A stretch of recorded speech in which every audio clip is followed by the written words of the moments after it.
Page 35. Let's complete. Portia left him reluctantly, and soon Lucius awake once more, brought in yet another man with his face half covered by his cloak. Leave us, boy, Brutus said, turning to the man, and Lucius did as he was told. And then he asked the man, "Is that you, Caius? How are you feeling?" Because Brutus knew that he had been unwell from a while. "Yes, it's me, Brutus." And he was pulling the cloak away from his face. He coughed and he blew his nose. "And I don't feel great, to be honest." "That's a shame," said Brutus. "This is not a good time to be sick."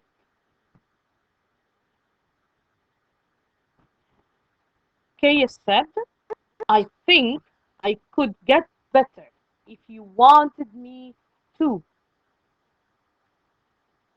Mm. Does the noble Brutus have a great exploit in mind? "I do, my friend. And Rome, too, is sick. But we are going to cure it." Caius here is one of the friends or the conspirators that are going to finish Caesar. And from a while before everyone leaves Brutus alone, Brutus asked Cassius to bring him Caius to agree with him to go to the Senate today together to kill Caesar and finish Rome from that Caesar. And they had a conversation together, but Caius was a little bit ill and or sick. But Brutus was trying to tell him that Rome needs him to be fine so he can free Rome. "I have a feeling that means someone is going to end up feeling quite ill," said Caius. "No matter if you say it needs to be done, so be it." He's telling him that he's going to do whatever he wants him to do. And then thunder boomed above them, and the lightning flashed again, which was the same lightning that Caesar watched as he stood by a window in his house. So this means that Caesar didn't sleep also that night, and he was thinking and worried. He was watching the thunder and the lightning from his room. And now we left Brutus and Caius talking together, and now we are going to see what is Caesar doing. The room was large and full of rich furniture. Caesar was in his nightgown, and a slave stood nearby. Neither heaven nor earth has been at peace tonight, so the weather is not fine at all. Even his wife, Calpurnia, had been restless. She wasn't feeling fine too. She had cried out the same thing 3 times in her sleep, so it means that she had a nightmare. "Help, Caesar is being murdered."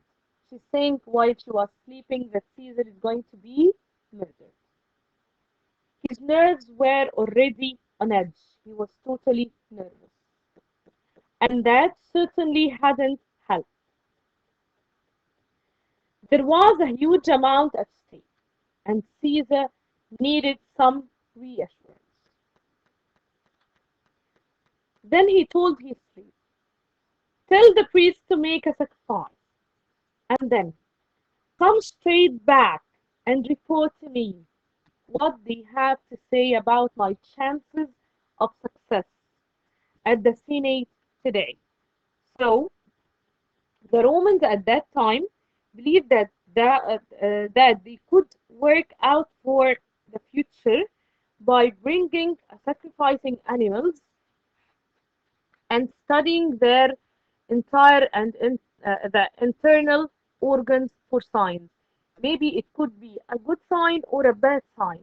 So he's asking his slave to go there and ask the priest to do a sacrifice to tell him whether is he going to succeed or lose in his senate today. I will, my lord, Caesar, said the slave, and he ran off just as California came. Are you staying at home today, husband? And her face was deathly pale and drawn. I think you should. She's asking him to stay home because of the bad dream that she had. Caesar will go out. He was proud of himself that he raised up his shoulder and his chin. Caesar has always faced his enemies and not hidden from them.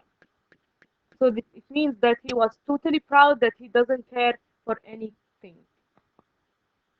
Please, Caesar, I'm not usually superstitious, but the strange things that have happened tonight have frightened me. They say that graves split open, and the dead walked, and that fiery warriors fought in the clouds. All these bad omens that say that he wouldn't go out or it's not better for him to go to the Senate today. I refuse to worry. And he's turning to look out at that darkened city again. The gods have determined all our fates, so there is nothing I can do about mine. That comes when it will.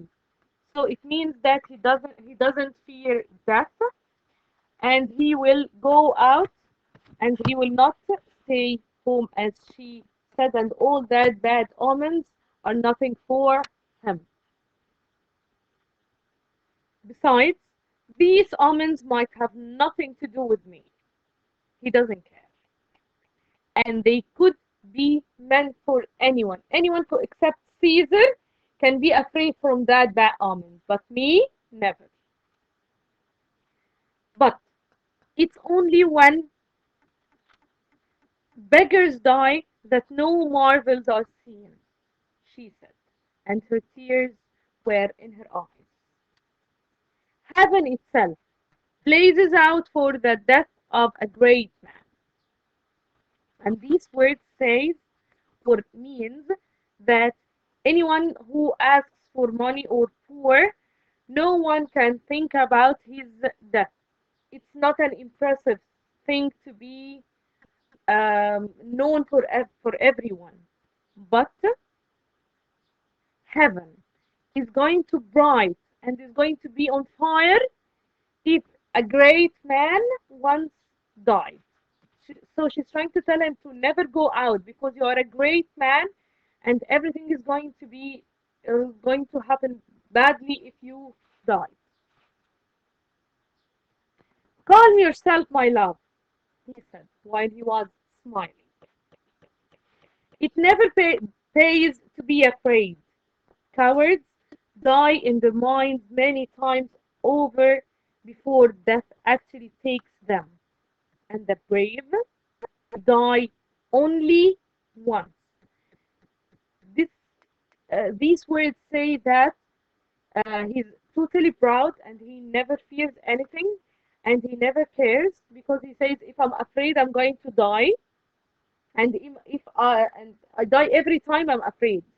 But if I am a brave one, I only die once when I'm really killed.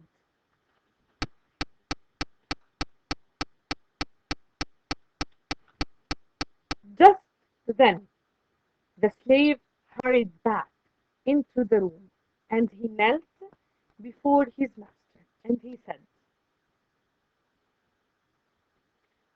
I'm sorry, Caesar asked him, well, what do the priests say? The slave said, They advise you to stay at home today. The signs aren't good. They killed a beast and cut it open, but they couldn't find a heart. When they killed or they sacrificed the animal, they couldn't find inside him a heart. And this means that it was a bad sign for Caesar.